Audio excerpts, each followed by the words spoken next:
Olá! Vamos mergulhar hoje numa história fascinante sobre poder, muito café e, claro, revolução. A gente vai desvendar os 41 anos bem turbulentos da Primeira República do Brasil, desde o jeito dramático como ela nasceu até o seu colapso. Bora começar!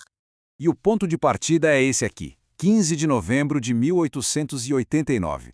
Um golpe militar simplesmente põe um fim a décadas de império no Brasil. Uma nova era estava começando, mas olha, ela não ia ser nada pacífica. E os primeiros anos já deixaram isso bem claro. A gente entra no que ficou conhecido como República da Espada, um período que não foi dominado por políticos eleitos, mas sim por marechais do Exército. A estabilidade era gigantesca. Pensa só, em menos de 5 anos, a gente teve um golpe, aí veio uma Constituição novinha, depois uma renúncia presidencial bem no meio do caos e a ascensão do Marechal de Ferro, o Floriano Peixoto, que governou com mão de aço para esmagar qualquer tipo de oposição. A República mal tinha nascido e já estava literalmente lutando para sobreviver.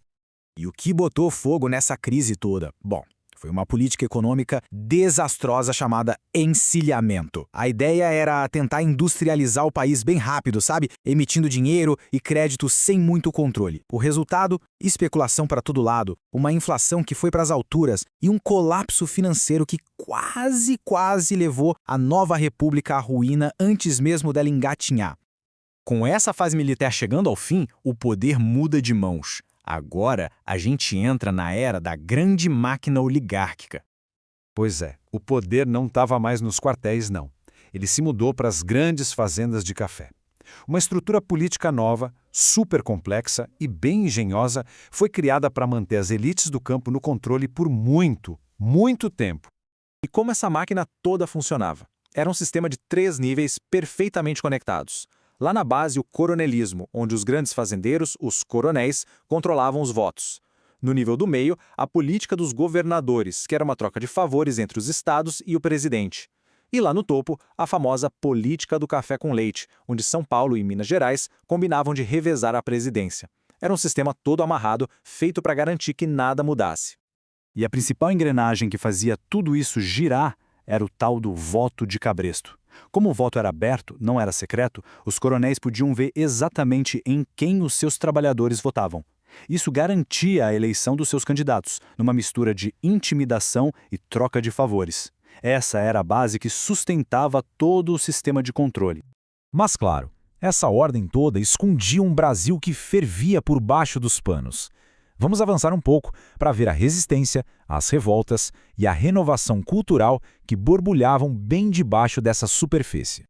A época era de um contraste absurdo. De um lado, a elite vivendo sua belle époque no Rio de Janeiro, com cultura importada, arquitetura europeia. Do outro, a realidade brutal do sertão, com uma pobreza extrema que levou a movimentos como a Guerra de Canudos, que, aliás, foi um massacre que mostrou a face mais violenta da República.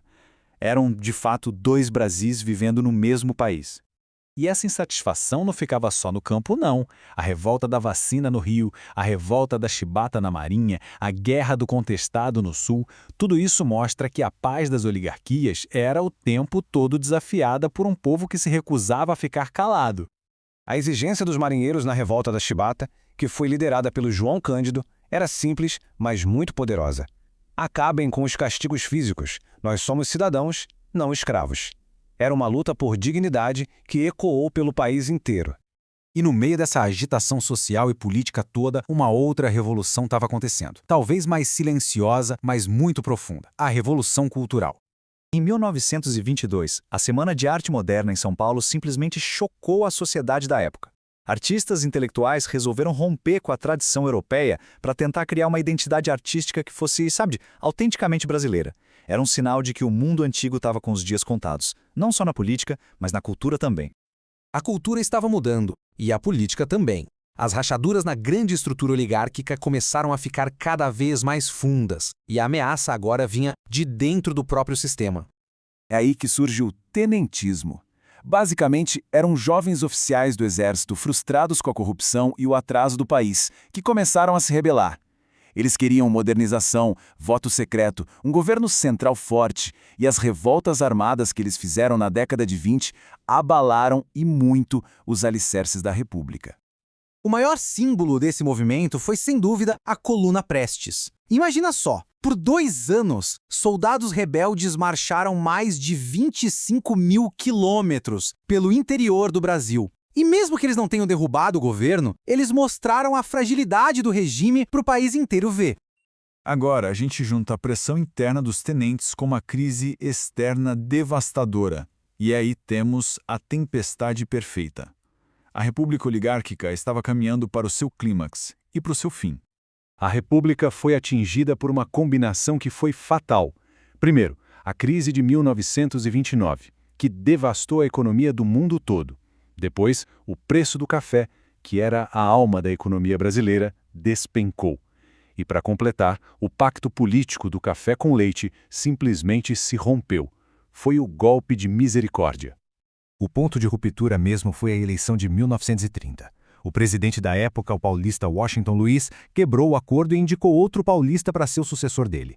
Aí, claro, Minas Gerais e outras oligarquias se sentiram traídas, e a aliança que sustentava a República se desfez na hora.